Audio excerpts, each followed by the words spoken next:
আমার জীবন থেকে 2টা বছর নষ্ট করে দিছে। আমি কখনো আপনার জন্য শান্তিতে ক্লাস করতে পারিনি, ক্লাস থেকে বের করে নিয়ে আসছেন। আমি কখনো ফ্রেন্ডদের সাথে ঠিকভাবে আড্ডা দিতে পারিনি। বলেন, একটা ছেলেকে 2টা বছর অপেক্ষা করানোর পরে তার হাতে বিয়ের কার্ডটা ধরায় দিচ্ছেন, এটা ইম্পর্টেন্ট কথা? বলেন। ভুলে গেছিস না মারিয়া? মারিয়াকে রেখে সানিয়ার সাথে কি ওই যে মারিয়া, ওর সাথে কি রিলেশনশিপ ছিল না তো? কিন্তু ওর সাথে আমার তো ব্রেকআপ হয়ে গেছে। তোমার আজকে সকালে ব্রেকআপ হয়েছে? আপু, ও আমার পিছনে গত 6 মাস ধরে ঘুরতেছে, আর ও আমাকে বলছে ওর নাকি 5-6 বছর আগে ব্রেকআপ হয়ে গেছে আর ওর গার্লফ্রেন্ডের বিয়ে হয়ে গেছে। কি করি তোকে নিয়ে বলতো? ধর ধর, এক করে ধরবি কিন্তু মারবি না, খবরদার। এই নাম্বার 1 আসো। চলে দোস্ত, ও তো আসতেছে না, তেরামি করতেছে। তেরামি করতেছে? দোস্ত, আমার মাথা মতো ঠিক আছে, আমি কি করবো বুঝতেছি না দোস্ত। ওরা এত বড় সাহস, তেরামি করতেছে, এখানে আইবো না? হ্যাঁ দোস্ত, তেল দিয়া কলিজাটা মাইপা দেখি কতবার কলিজা। আই ছুটি তোদের, যা।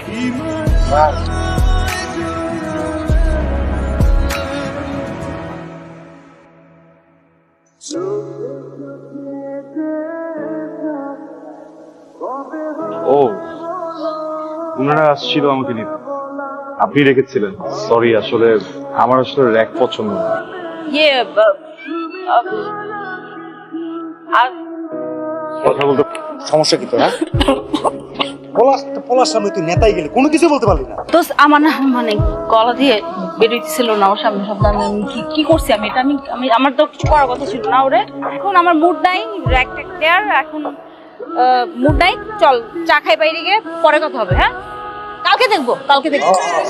মামা, পুরা মাঠ তো খালি, কোনো পাখি নাই। ওই যে একটা পাখি আয়া পড়ছে। কি ইম্পর্টেন্ট কথা বলবেন? বলেন।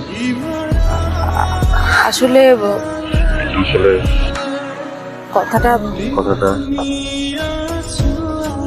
আমি বুঝতেছি না কেন কিছু।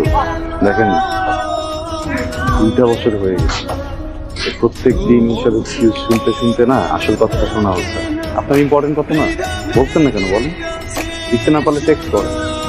এটাও যদি না পারেন, যে আপনার যত বান্ধবীদেরকে নিয়ে আসেন 2 বছর ধরে ইম্পর্টেন্ট কথা বলতে পারছেন না, এরা কিন্তু ঠিকই আমাকে ফ্রেন্ড রিকোয়েস্ট পাঠাচ্ছে। এরা প্রত্যেকদিন রাতে আমাকে ভালো লাগে জিজ্ঞেস করে কি করতে। ওদেরকে বলে দেন তাহলে, আপনার থেকে বেশি কথা তো ওরাই আমার সাথে বলে। কি হয়তো খুব বেশি কথা হয় না আমাদের, কিন্তু একটা সম্পর্ক আছে, একটা কানেকশন আছে। মানে কানেকশনটা, সম্পর্কটা কিভাবে সেটা আপনারাও জানেন, আমিও জানি।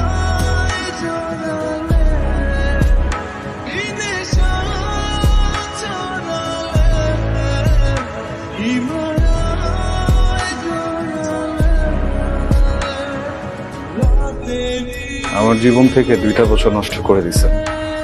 আমি কখনো আপনার জন্য শান্তিতে ক্লাস করতে পারিনি, ক্লাস থেকে বের করে নিয়ে আসছেন। আমি কখনো ফ্রেন্ডদের সাথে ঠিকভাবে আড্ডা দিতে। বলেন, একটা ছেলেকে 2টা বছর অপেক্ষা করানোর পরে তার হাতে বিয়ের কার্ডটা ধরায় দিচ্ছেন, এটা ইম্পর্টেন্ট কথা? বলেন। এখানে কোনো সিন ক্রিয়েট করতে আসিনি। উনি আমাকে 2 বছর ধরে আঙ্কেল ঘুরাচ্ছে, বুঝছেন?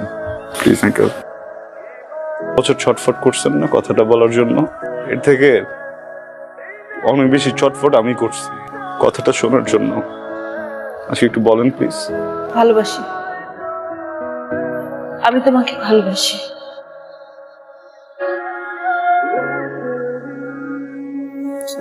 ইম্পর্টেন্ট কথা শুনলা তো না? যেটা শুনতে আসছিল, ইম্পর্টেন্ট কথা শুনলা, বুঝলা, এখন চলে যেতেছো। কি কথা বলো না কেন? কারণ আমি কিছু বলতে আসিনি। তাহলে আমি কি করব? বিয়ে করবেন, সংসার করবেন, সুখী হবেন। এত স্টুপিড তুমি? মাথায় বুদ্ধি, বরপক্ষের লোকজন সবাই শুনছে আমি কি বলছি, সবাই শুনছে। তারপর আমার বিয়ে হবে তোমার মনে হয়? আদৌ বিয়ে হবে?